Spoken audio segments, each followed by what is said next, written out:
মেসির জার্সি গায়ে হেঁটে যাচ্ছে এক ঝাঁক কুকুর। বুয়েন্স আয়ার্সের রাস্তায় দাপিয়ে বেড়াচ্ছে এই কুকুরের দল।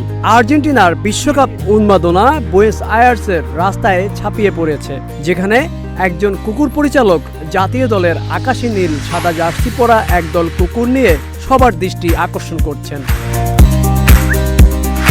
নাহুয়েল মেনেগিনি আর্জেন্টিনার রাজধানীতে তার কুকুর নিয়ে হাঁটছেন, যাদের প্রত্যেকের পরনে জাতীয় দলের রঙের পোশাক। স্থানীয়রা তা দেখছেন, থামছেন, ছবি তুলছেন। এই দৃশ্যটি সোশ্যাল মিডিয়াতে ভাইরাল হয়েছে।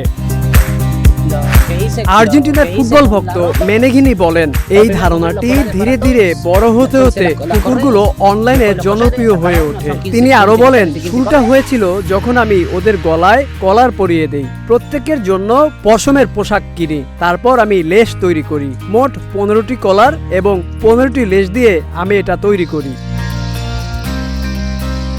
এখন প্রতিটি হাঁটাই একটি দৃষ্টিনন্দন ঘটনায় পরিণত হচ্ছে এবং লোকজন তাকে রাস্তায় থামিয়ে ছবি তোলার জন্য অনুরোধ করছে।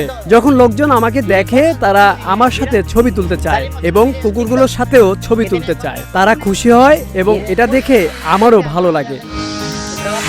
2026 বিশ্বকাপের সময় জনপ্রিয় হয়ে ওঠা ফুটবল অনুপ্রাণিত সর্বশেষ উন্মাদনা, যা খেলার মাঠ থেকে বুয়েন্স আয়ার্সের ফুটপাতে আর্জেন্টিনার খেলার প্রতি আবেগ এনে দিয়েছে। Aminul Islam, news flash 71।